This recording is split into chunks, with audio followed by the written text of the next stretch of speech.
Los primeros apóstoles fueron judíos. Las primeras iglesias fueron judías. Así como también en el antiguo pacto, lo que usaron los apóstoles, los que escribieron el Nuevo Testamento, todos ellos fueron instruidos en el Antiguo Testamento o en la Torá.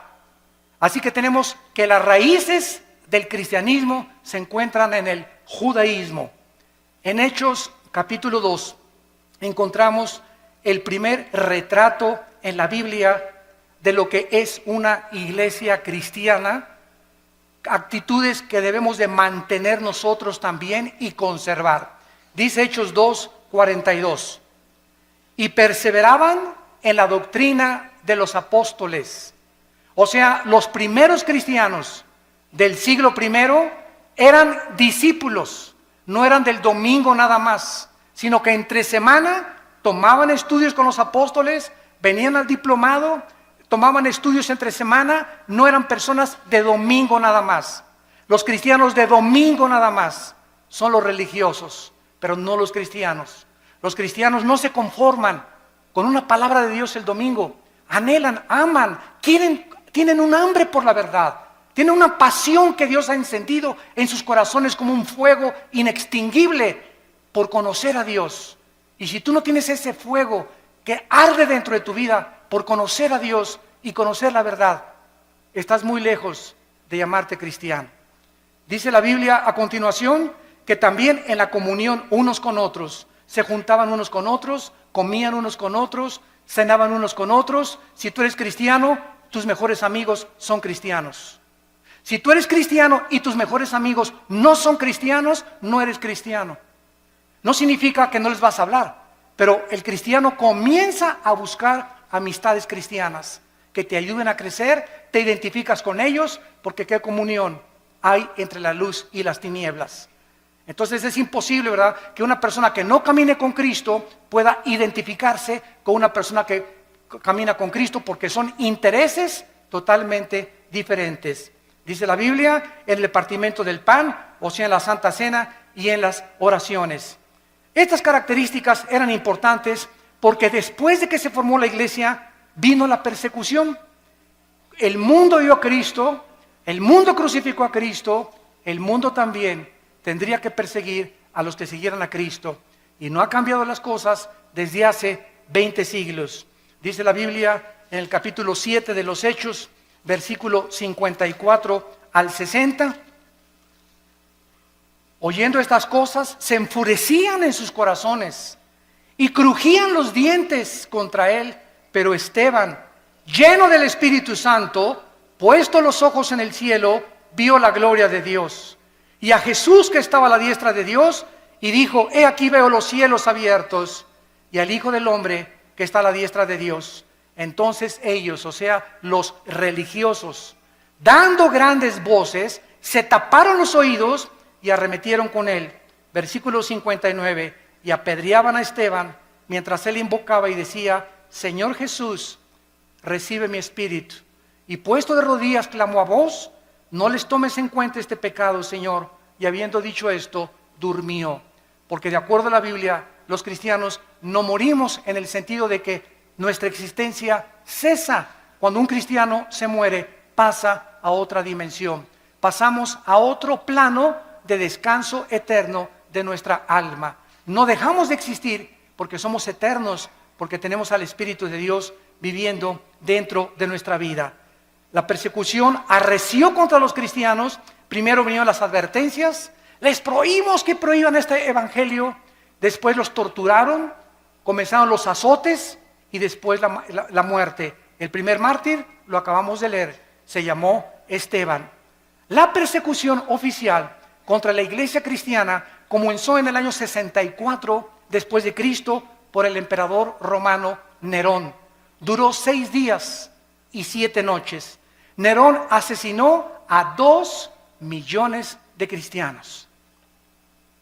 Ellos fueron quemados en los parques públicos, los echaban a perros rabiosos, los metían a un coliseo donde abrían la puerta a los leones, a los tigres, a las hienas, a perros rabiosos, para que ahí se los comieran y los deshicieran. Y desde ahí en el Coliseo romano los cristianos cuando Nerón estaba desde su trono mirando todo, les gritaba: ¿por qué ustedes no me reconocen que yo soy Dios? Y decían los cristianos: solo hay un Dios, el Dios y Padre de nuestro Señor Jesucristo. Y los cristianos del siglo I veían cómo venía el león y le arrancaba a su hijo de 5 años la cabeza enfrente de ellos. ¿Qué harías tú? Y venía el tigre y despedazaba a tu esposa. Y después venían contra ti las fieras. ¿Saben una cosa? Estaban tan llenos del Espíritu Santo que ellos sabían: ok, llega y le arranca el león la cabeza a mi hijo. ¿Cuánto va a sufrir mi hijo? 30 segundos máximo. ¿Cuánto sufrimos cuando llega el león y nos clava aquí sus dientes en la yugular y comenzamos a desangrarnos? 45 segundos. Pero después de 30, 45 segundos, Cristo estaría esperándolos en la gloria. Cristo estaba esperándolos.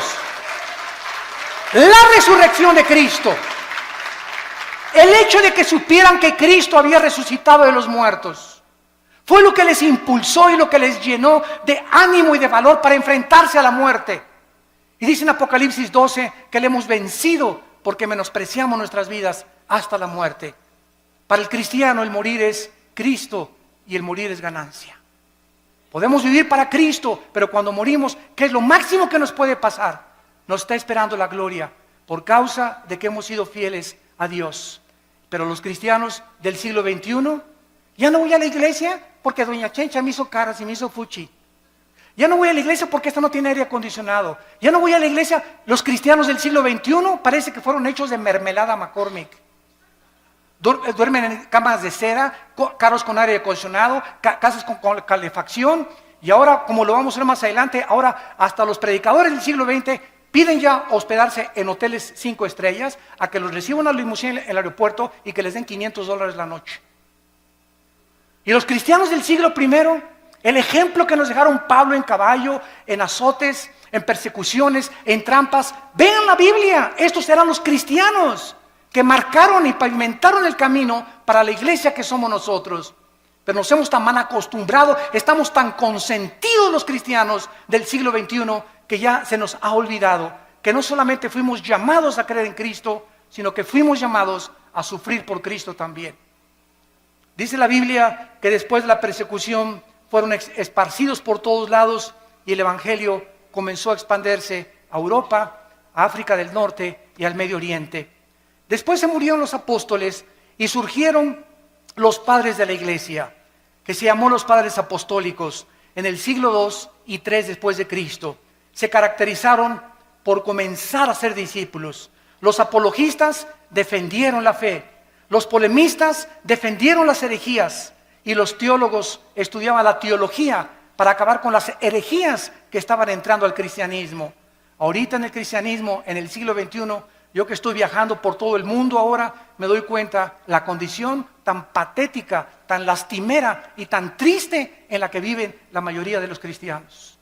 Se comen todo, lo creen todo, hemos llegado a abandonar la Biblia. Si un predicador es famoso le creen, pero ya no estudian la Biblia y ya no hay defensores de la fe, ni personas que tengan el celo de Dios de poder defender la palabra con su propia vida. Vino entonces después la famosa conversión en el año 337 después de Cristo de un emperador que se llamó Constantino. Escuchen, pasaron 3 siglos y no había papas. Pasaron 350 años sin tal cosa como que Pedro fue el primer papa. Si Pedro fue el primer papa, por favor, Virgen de los Remedios, ¿quién fue el segundo papa? ¿Quién fue el tercer papa? Pasaron 350 años sin que hubiera tal papado. El emperador Constantino nombró al obispo de Alejandría y de Constantinopla pontífice. La palabra pontífex en el latín significa constructor de puentes, porque el pontífice comenzó a enseñar que él era el puente entre Dios y los hombres, no Jesucristo, sino ese hombre a quien el emperador romano lo nombró. Y después lo nombró vicario de Cristo, vicarius Dei Filii en latín, que significa representante de Cristo en la tierra. Bueno, el emperador romano, Constantino, iba el 27 de octubre del año 330 más o menos a Milvain en una batalla, y en el cielo vio una cruz. Él dice que vio una cruz que le dijo, signos vincitoris, crucifix, bajo este signo vencerás. Constantino cesa la persecución del Imperio Romano contra los cristianos, ya no los persiguen a los cristianos, y él absorbe el cristianismo Constantino como la religión oficial del Imperio Romano. Y desde Constantino a nuestros días, los cristianos son por herencia y por tradición y no porque han nacido de nuevo. Mi mamá fue católica, yo soy católico. Mi papá es budista, yo soy budista. Y así los padres heredan la religión sin que los hijos se hayan convertido a Cristo verdaderamente. Quiero decirles que Teodosio en el año 395 hizo oficial el decreto y ahora los cristianos, todos absolutamente, por ser hijos de padres cristianos, eran cristianos también. Vinieron después, en el siglo 9 y 10, en el año 1095, las cruzadas. El Vaticano, para recobrar la Tierra Santa de los musulmanes, ordenó 7 cruzadas en total. El papado apareció por primera vez hasta el siglo VI. 600 años pasaron sin que hubiera un jefe representante de todos los cristianos en el mundo. Alcanzó su cenit el papado en el siglo XIII y desde entonces hasta el siglo XVIII ha comenzado a menguar la influencia de Roma sobre el pueblo. La palabra papa significa pater en el latín, que fue aplicada a los padres de la iglesia. En el año 500 después de Cristo comenzó a limitarse al obispo de Roma nada más y después se convirtió en el papa o en el jefe de todo el Sacro Imperio Romano. Durante 500 años, repito, no hubo papas. El primer papa, apúntalo, fue Gregorio I. El primer papa funcionando desde el Vaticano en el año 590 después de Cristo fue Gregorio I. Cuando el Papa asumió el Vaticano, cerraron la Biblia y se hizo un decreto que nadie podía leer la Biblia. Le pusieron un candado a las escrituras más que con el permiso del Vaticano. Muy bien, cerraron la Biblia y entonces los hombres comenzaron a introducir al cristianismo más de 30 herejías. Permítanme leerles algunas de ellas. En el año 375 después de Cristo comienzan a decir el obispo que a los santos son intercesores de nosotros. En el año 450 se establece el celibato sacerdotal, que un hombre para servir a Dios no necesita estar casado, necesita estar soltero para servir a Dios.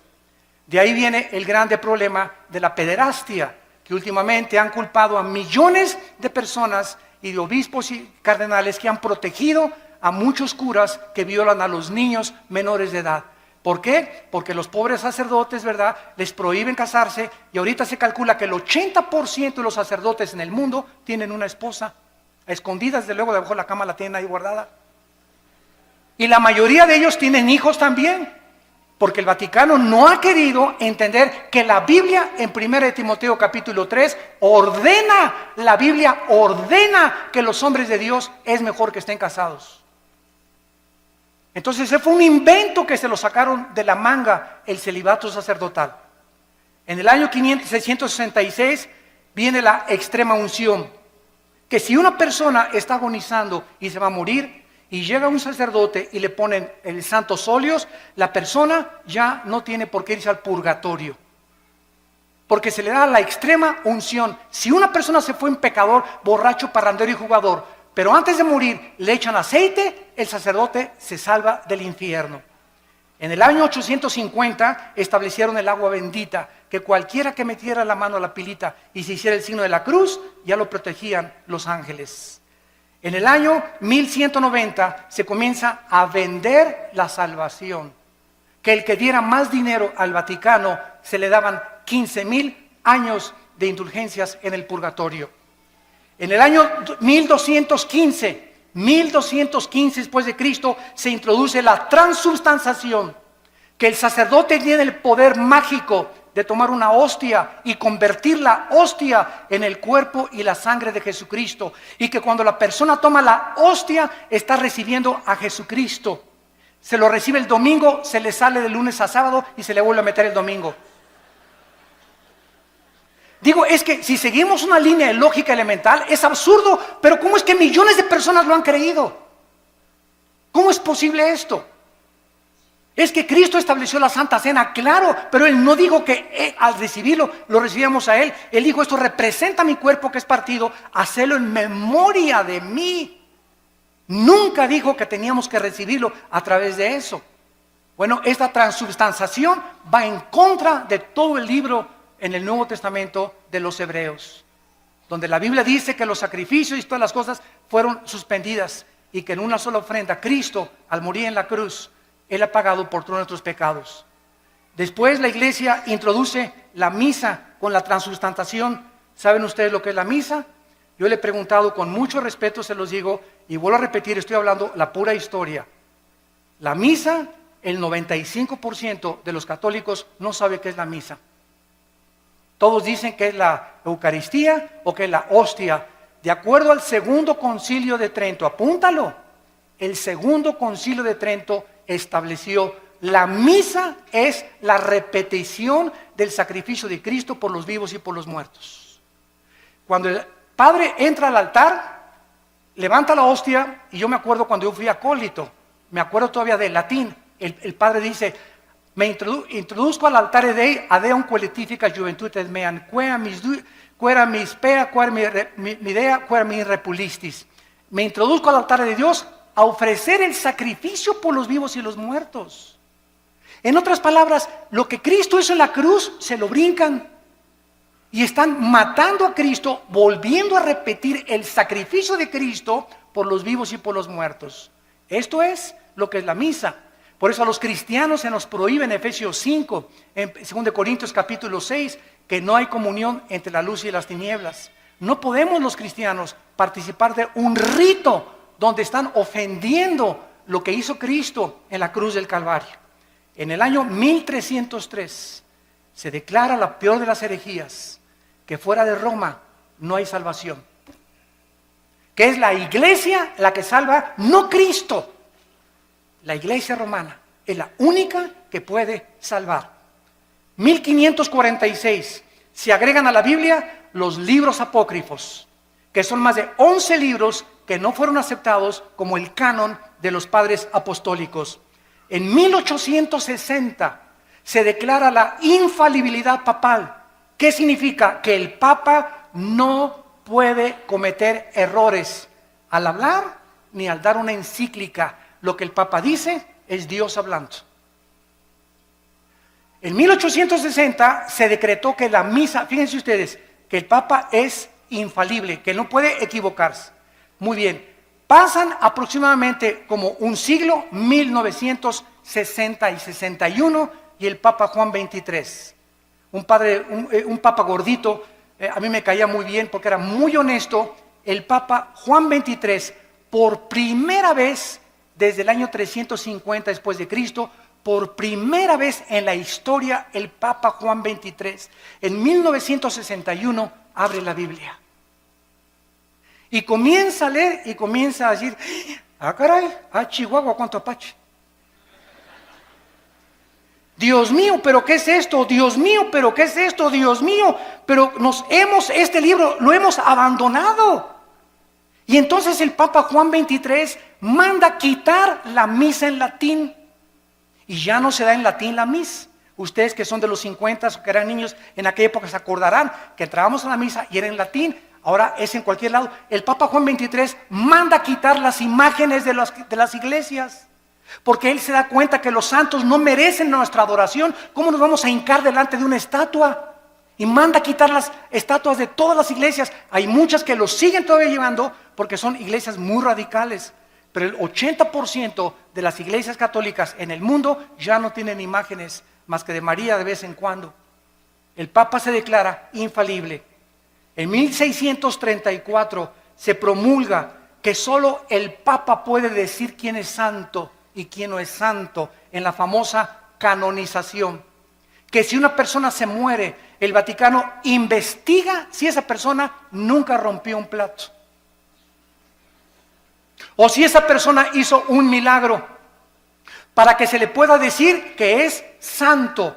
Si tú lees el Nuevo Testamento, y les digo a todos mis hermanos católicos en el mundo que nos escuchan, que son verdaderamente cristianos, todas las epístolas a los Corintios, a los Efesios, a Filipenses, a Colosenses, a Tesalonicenses, comienza Pablo a los santos de Corinto, a los santos de Filipo, a los santos de Efeso. La Biblia nos declara santos en vida, no después de muertos. ¿Por qué? Porque la palabra santo no significa que seamos buenos. La palabra agios en el griego, que se tradujo santo, significa apartados para el servicio de Dios. De buenos no tenemos nada más que a Jesús dentro de nosotros, porque somos unidos dentro de maldad. Y por eso no podemos confiar en la maldad tan grande que tenemos dentro todos nosotros. Lo único bueno que existe en nosotros es la vida de Jesús. Por eso el Espíritu Santo quiere que dejemos vivir a Cristo y morir nosotros a la carne y crucificar nuestras pasiones y deseos para que la vida de Jesús se pueda manifestar a través de nuestra carne mortal. Esa es la vida cristiana, dejar vivir a Jesús mi vida. No ya yo, sino Cristo vive en mí. Y lo que vivo ahora en la carne, lo vivo en la fe por el Hijo de Dios. En el año 2000, que nos toca a todos nosotros, el Papa Juan Pablo II declara a María corredentora junto a Cristo de nuestra salvación. No solamente Cristo murió por nuestros pecados, María también. Los cristianos, déjenme decirles, respetamos a la Virgen María, más que cualquier católico. Los católicos le han dicho de los remedios, de los lagos, de Zapopan, de la Macarena, de los remedios, y le han puesto nombres de Guadalupe, y la Virgen no se llama Lupita, ni se llama de Zapopan, la Virgen se llama María. Y nosotros la respetamos como la madre de Jesús y como una mujer increíblemente humilde. Pero ella no murió por sus pecados. Ella en Lucas capítulo 2, y esto está en las Biblias católicas, dice: me regocijo en Jesús mi Salvador. María le llama a su hijo su Salvador. ¿Cómo es posible que podamos creer que ella también está pagando por lo? Ella no fue crucificada. Es Cristo el único que merece la gloria, el Hijo de Dios. Ante estas barbaridades y estas herejías, que la mayor parte de las personas están ciegas, solamente cuando se nos caen las vendas y leemos la Biblia, nos damos cuenta que tenemos que escoger a quién le hacemos caso, a la Biblia o a los hombres, a los que nos enseñaron estas barbaridades sin tener apoyo en la Biblia. O le hacemos caso a la palabra de Dios. En Gálatas 1, del 6 al 8, dice la Biblia que si alguien anuncia otro evangelio, o si alguien predica otra verdad, que la que no está en la Biblia, queda bajo maldición. En 1 Timoteo capítulo 6, del 3 al 5, dice: si alguno enseña otra cosa y no se resume solamente y conforma a las palabras sanas de Jesucristo, nada sabe, está envanecido, delira acerca de cuestiones, contiendas donde nacen envidias, pleitos, disputas de hombres necios, pervertidos, que han desechado la verdad de Jesucristo. La Biblia es la única guía, la única lámpara, la única luz que nosotros podemos tener. Sea la Biblia veraz, sean los hombres mentirosos. Después de esto vino la famosa Inquisición, que fue el colmo de Roma. Las matanzas y masacres contra todos los que se decían cristianos, los que no se sujetaban a Roma y al Vaticano, los que leían sin permiso la Biblia, como a miles de judíos y enemigos en 1198 después de Cristo. En el año 1198 después de Cristo, el Papa Inocencio III, apúntalo, Inocencio III ordena asesinar y exterminar a todos los que no le obedecían a él y no a la Biblia. Se confiscaban los bienes de las personas, los bienes materiales de las víctimas, los cuales pasaron a ser propiedad del Vaticano. Francia, España, Italia y Alemania y los Países Bajos sufrieron los errores en el nombre de Dios. Se comenzó a matar a la gente en el nombre de Dios. La religión, no el cristianismo. Por eso comenzamos poniendo las bases. El hecho que lo hayan hecho en el nombre de Dios no era el Dios de la Biblia, era el Dios que ellos han inventado. Solo en los años 1540 a 1570, el Vaticano asesinó a más de 1 millón de personas, más de 1 millón de personas en el nombre de Cristo.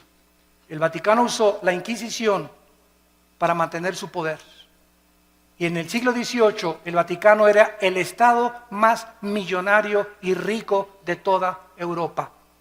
Ningún rey en Europa podía hacer nada, ni casarse con ninguna persona sin permiso de Roma.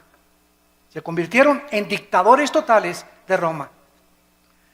En este tiempo se levantaron 4 hombres de Dios. Petrarca, en el siglo XII y en el siglo III, caudillo del Renacimiento italiano. Petrarca se paró enfrente del Vaticano y les gritó: cueva de ladrones, cueva del infierno. Lo crucificaron. Juan Wycliffe, profesor de la Universidad de Oxford, Inglaterra, predicó contra la tiranía espiritual del clero, se opuso a los papas, a los cardenales, a los monjes y defendió el derecho de que el pueblo podía leer la Biblia. Lo asesinaron. Juan Hus, rector de la Universidad de Praga, discípulo de Wycliffe, predicador intrépido, ataca los vicios del clero y el estado corrompido del Vaticano, condenó la venta de la salvación, de las indulgencias, rechazó la enseñanza del purgatorio que no está en la Biblia, fue quemado vivo, y los que seguían a Hus los condenaron a muerte en la hoguera por órdenes del Vaticano.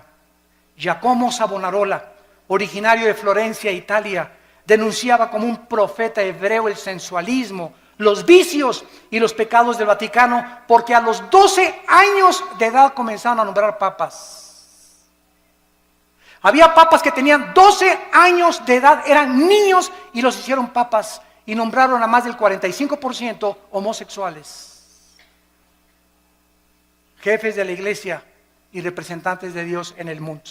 Giacomo Savonarola quiso acercarse al Papa Alejandro VI, apúntalo, el Papa Alejandro VI le dice a Giacomo Savonarola: te ofrezco hacerte cardenal si te callas la boca. Él dijo: no me callo. Lo ahorcaron y lo quemaron en la Plaza Mayor de Florencia, 19 años antes que Martín Lutero publicara sus 95 tesis en la Catedral de Wittenberg, Alemania. Y así llegamos al año 1550, 1546-50, cuando un monje llamado Martín Lutero vivía en Alemania y quería ser monje, un hombre sincero. Y pasó por Alemania un hombre llamado Juan Tetzel.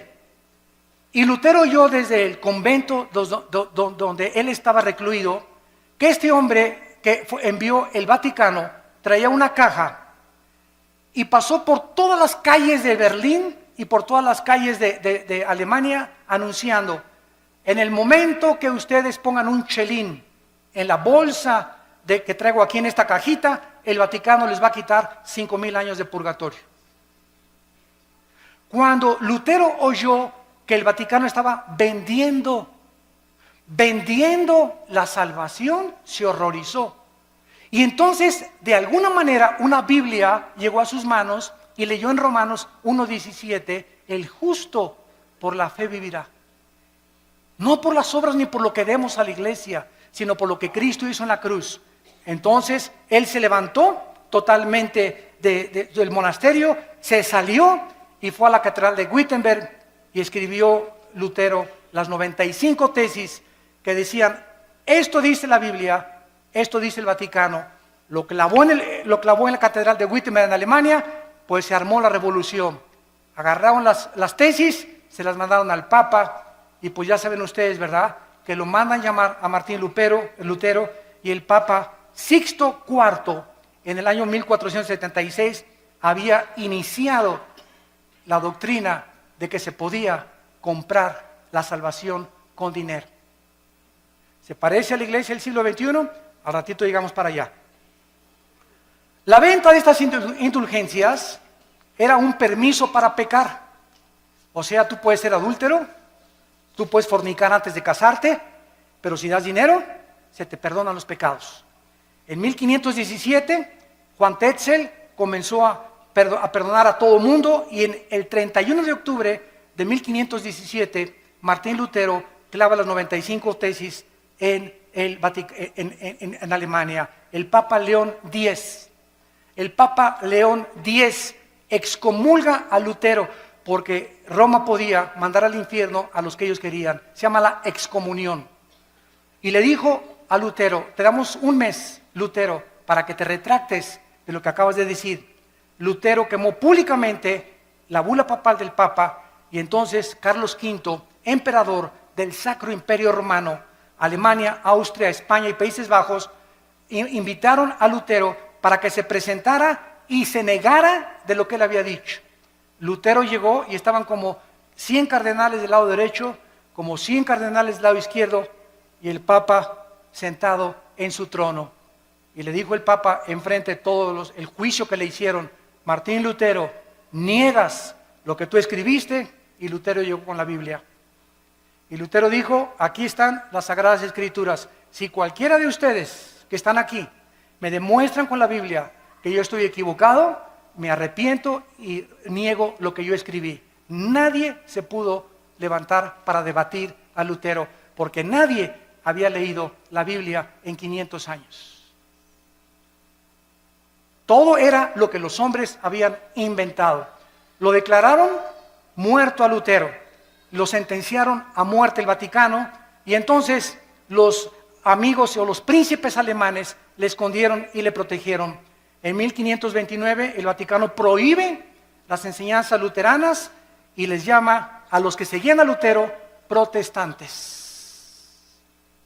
Por primera vez, por protestar contra lo que el Vaticano enseñaba. En el año 1559 había más de 400,000 protestantes y les cambiaron el nombre a hugonotes. El Papa Paulo III ordena el exterminio y funda un grupo llamado los jesuitas. Los jesuitas, dirigidos por un hombre soldado llamado capitán del ejército Ignacio de Loyola, para que él tuviera la autoridad del Vaticano con el ejército de los jesuitas de matar a todos los que leyeran la Biblia. Ir de casa en casa, y el que tuviera una Biblia, los jesuitas lo asesinaban y le quitaban la vida. Catalina de Médicis, madre del rey, ordenó matar el 24 de agosto de 1572 a más de 700,000 cristianos en un solo día. En memoria de la matanza, mandó el Vaticano acuñar una moneda que se llamó la moneda de Médicis, para celebrar que habían matado a 700,000 cristianos. Bueno, en 1607 viene toda la persecución en Europa. ¿Y qué hacen los cristianos en Europa? Se van a Inglaterra, huyendo del Vaticano, y agarran barcos, y entonces los cristianos comienzan a navegar y llegan a Estados Unidos. En el año 1607 llegaron los puritanos al estado de Virginia. En 1639 llegaron los bautistas al estado de Virginia, en Rhode Island, bajo el liderazgo de Roger Williams. En 1681 llegaron los cuáqueros al estado de Pensilvania. Y todos estos grupos que llegaron a Estados Unidos llegaron a América con la Biblia. Todos venían con la Biblia. ¿Se acuerdan la televisión, la serie que había que se llamaba Los Pioneros? Estados Unidos es la primera nación en el mundo, en la historia, la primera nación fundada en este libro. La Constitución la hicieron basada en la Biblia, a las monedas les pusieron "In God we trust", en Dios confiamos, y todo comenzó a crecer con la palabra de Dios. Después vinieron las misiones y tenemos las vidas como David Livingstone, Hudson Taylor, que se fueron a la China a evangelizar a los chinos, a Guillermo Carey a la India, Morrison, Moffat, todos estos hombres que dejaron el confort de sus vidas y se fueron a predicar el Evangelio al mundo entero. Y entonces llegamos al siglo XIX, o el siglo, finales del siglo XIX, principio del siglo XX, cuando comienza la apostasía de las iglesias protestantes o cristianas, como les llamamos ahora, evangélicas. A mediados del siglo XIX, escúcheme con cuidado, todas las principales universidades norteamericanas, escuchen, Harvard, Princeton y Yale, fueron fundadas por pastores. Las más grandes universidades del mundo ahorita, Princeton, Yale y Harvard, fueron fundadas por pastores con principios de la Biblia. Pero ¿qué sucedió? Que comenzaron a mandar a los estudiantes a Europa. Y en Europa en el siglo XX comenzó el racionalismo francés y el ateísmo alemán, donde Jacques Rousseau y todos los grandes ateos del siglo XX comenzaron a atacar la Biblia, y los cristianos que venían de Europa, estudiantes que llegaron a enseñar en los seminarios teológicos norteamericanos, comenzaron a introducir todas las herejías del racionalismo filosófico europeo, y comenzó a leudarse poco a poco las iglesias protestantes o las iglesias evangélicas. Quiero nombrarles a ustedes las 8 verdades fundamentales del cristianismo, los 8 pilares sobre los cuales debe estar edificada una iglesia o una persona que es cristiana. Número 1, la inspiración de la Biblia como la única regla de fe y conducta. Solo la Biblia es nuestra regla de fe y conducta, no la Biblia más los sacramentos, la Biblia más la perla de gran precio, como los mormones, la Biblia más doctrinas y convenios de los mormones, la Biblia más las enseñanzas de la atalaya, como los testigos de Jehová. Todas las sectas se caracterizan por la Biblia más otra cosa. El cristiano es solo la Escritura, solo la Biblia, solo la fe.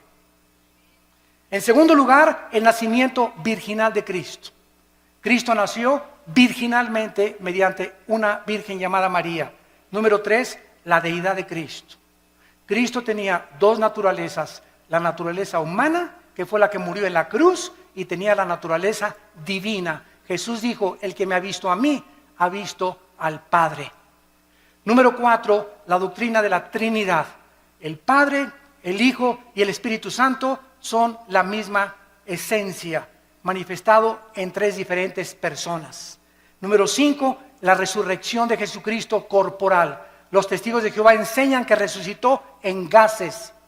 Nosotros decimos, la Biblia dice que resucitó físicamente. Número 6, la salvación por gracia, sin las obras de la ley. Ahora hay una doctrina en el cristianismo que se llama que se puede perder la salvación. Cuando una persona me dice, ahora que estuvimos mi hermano y yo en un país de Sudamérica, teníamos ahí como 500 pastores, y todos me preguntaron, hermano Alducin, ¿se pierde la salvación? Y yo les dije lo siguiente, es tan fácil como esto. Roma dice, la salvación más los sacramentos igual a la salvación. O sea, es por gracia, pero también las obras te dan la salvación. Esa doctrina entró a nuestras iglesias. Y ahora los que dicen que se pierde la salvación, dicen esto, no, yo acepto que Cristo me salvó por gracia, pero me tengo que portar bien y ya no tengo que pecar para poder entrar al cielo. O sea, están agregándole méritos a la obra de Cristo. Hay 5 pasajes en el Nuevo Testamento que implican o que parecen enseñar que se pierde la salvación. Como Apocalipsis 3:5, el que no venciere será borrado del libro de la vida. A ver, hermano, aquí dice que será borrado el libro de la vida. Le digo, mira, léelo con cuidado, por eso tenemos que estudiar la Biblia. ¿Quiénes va a borrar del libro de la vida? Los que no son vencedores. Ah, pues sí, ¿verdad? ¿Y quiénes son los vencedores? 1 Juan 5, 4 y 5, los que somos hijos de Dios.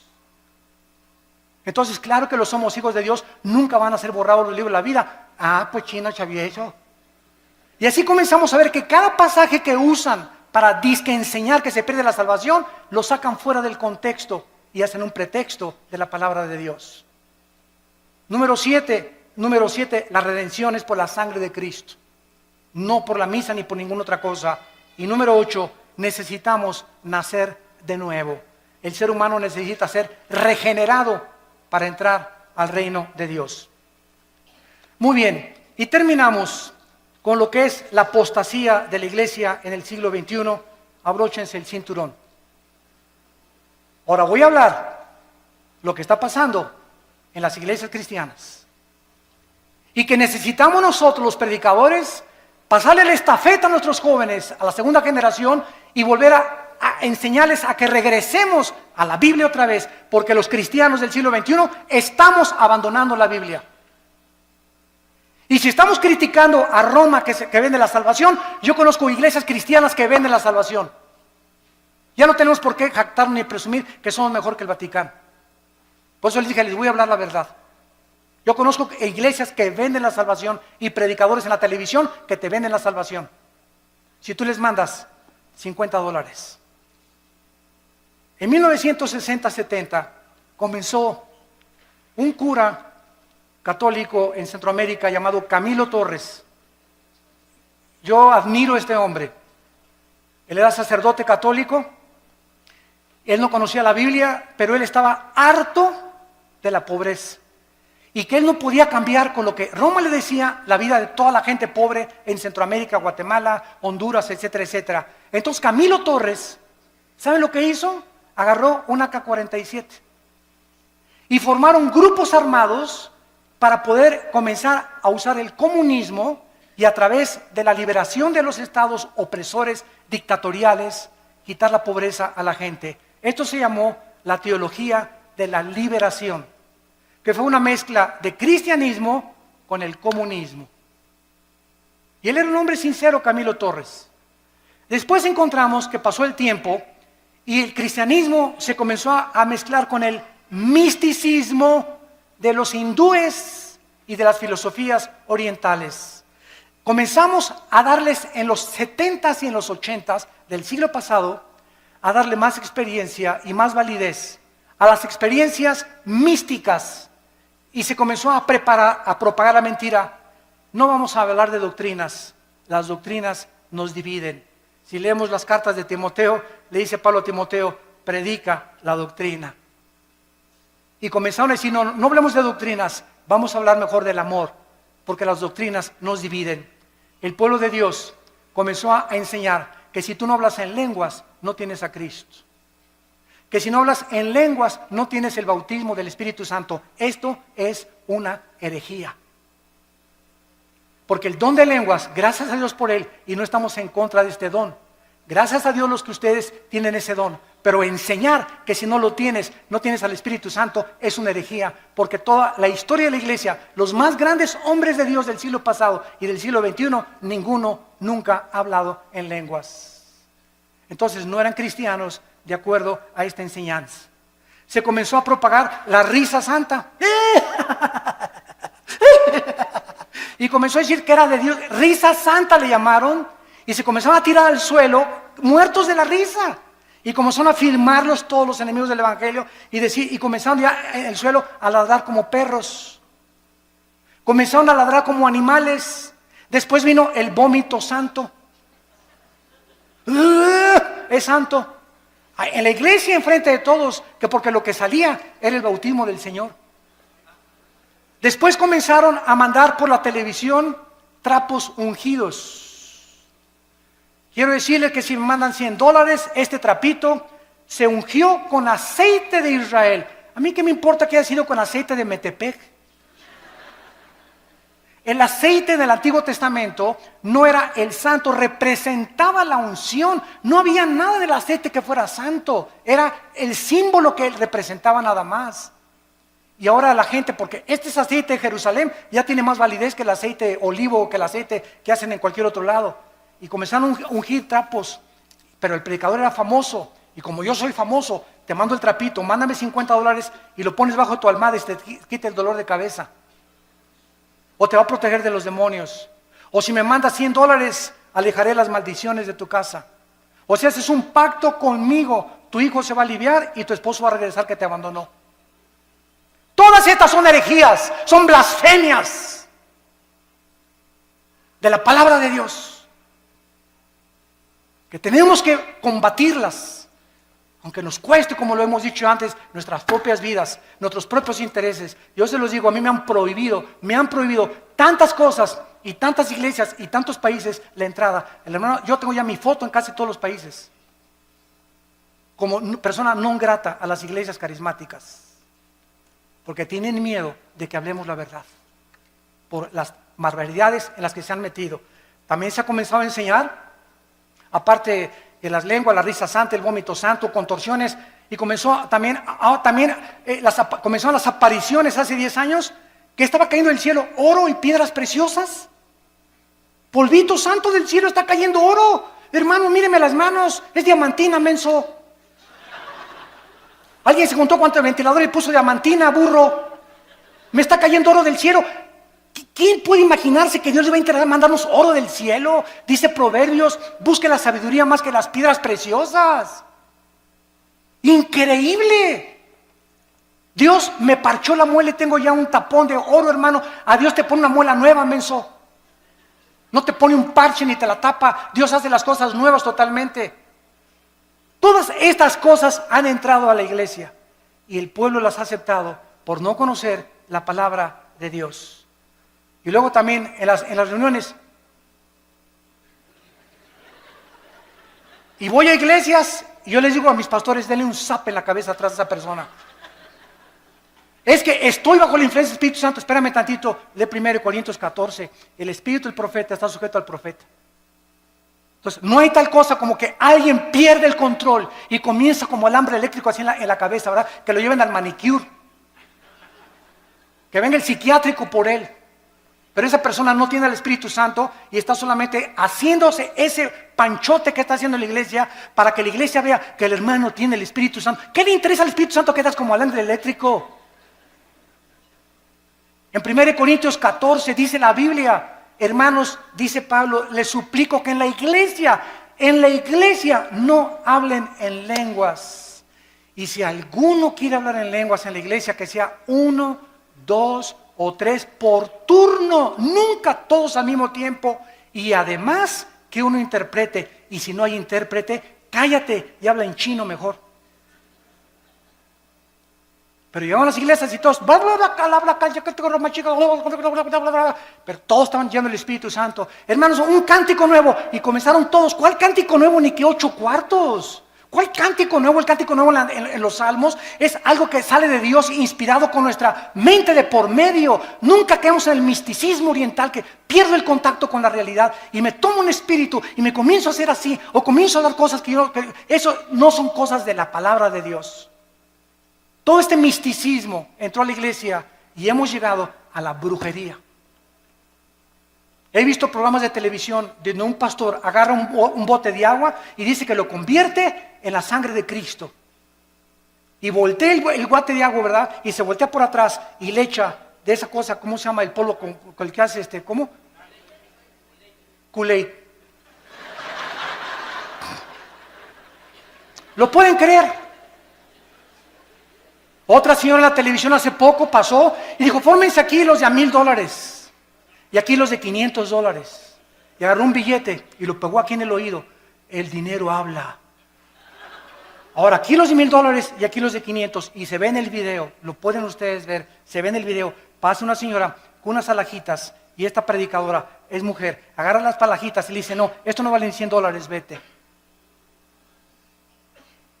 Cuando la Biblia dice, cada quien dé como propuso en su corazón, ¿cómo puede alguien atreverse a decir que es predicadora o que es profeta cuando ella tiene que decirles, si te das de 1,000 o te das de 500, que no sea menos de 500 ni menos de 1,000? Los de 1,000 aquí y los de 500 acá. Los de 1,000, denme su libro porque van a ser mis discípulos preferidos.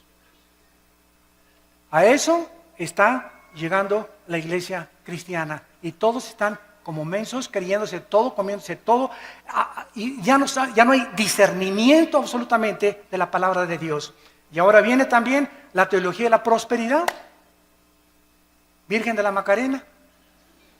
Se enseña que Dios quiere que todos seamos ricos, que si tú mandas una ofrenda te vas a hacer rico o te vas a tener la prosperidad económica. Y claro que Dios quiere prosperarnos. Y claro que Dios quiere bendecirnos. Segunda de Juan, Yo quiero que prospere tu vida y tu vida espiritual y tu vida social y tu vida económica.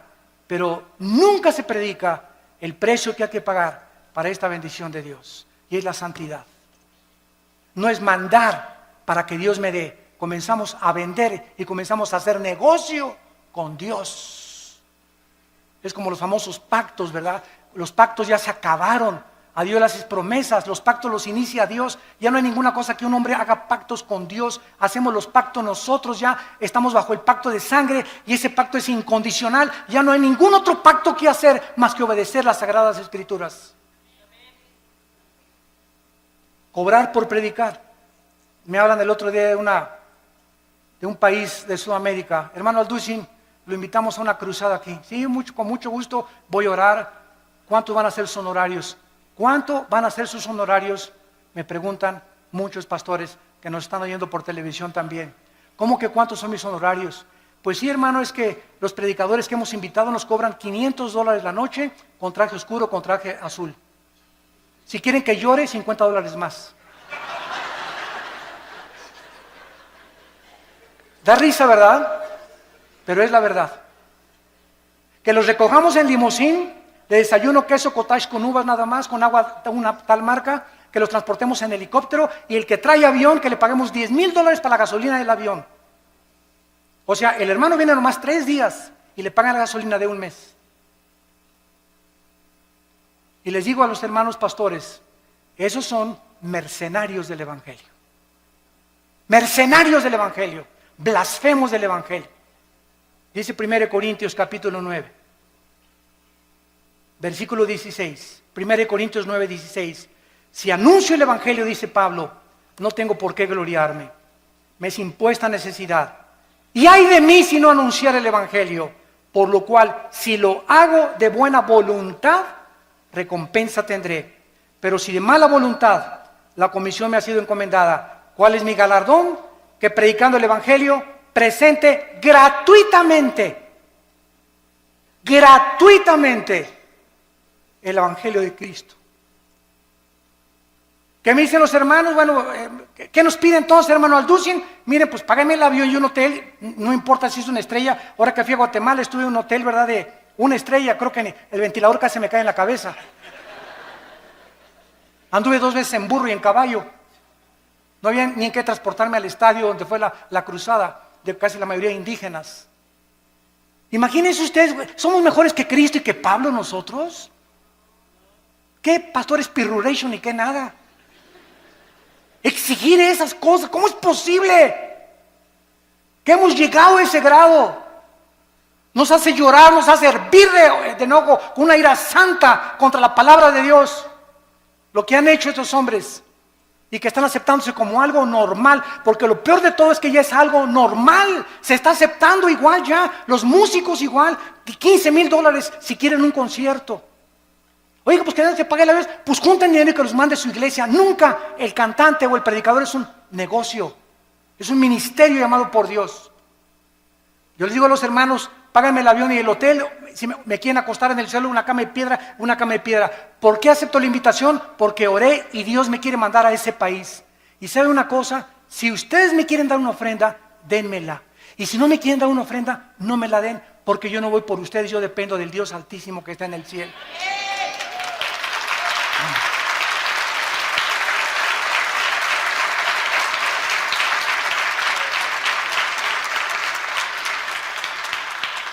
Recuerdo una vez regresando de una iglesia del centro de la República Mexicana, hace muchos años, venía con mi hijo Alan que estaba chiquito.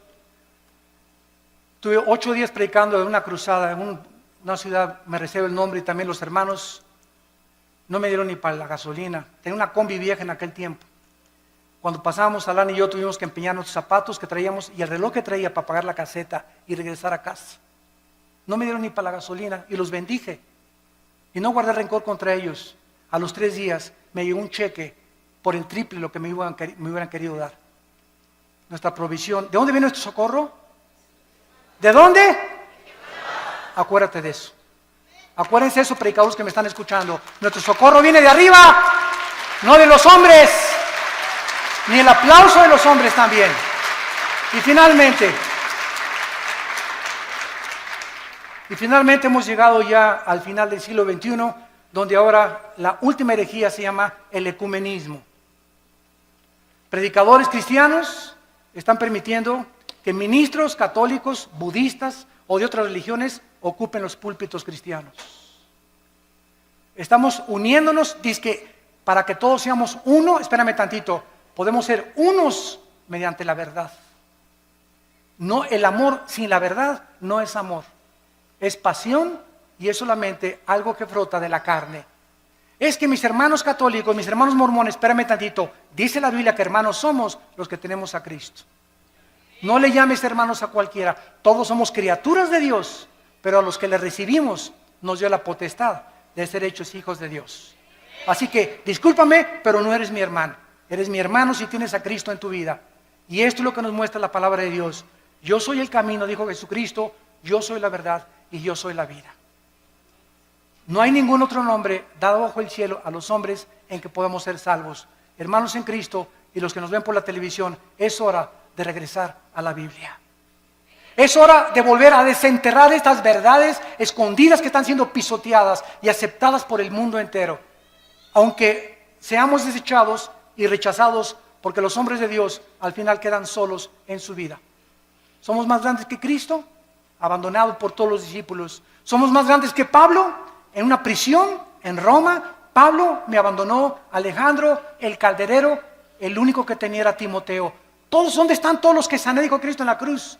¿Dónde están todos los demonios que le saqué a las personas? ¿Dónde están todas las personas que multipliqué el pan y les alimenté?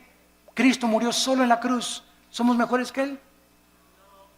¿Y por qué buscamos entonces la grandeza, el reconocimiento y el aplauso de los hombres, o una posición de autoridad en la iglesia?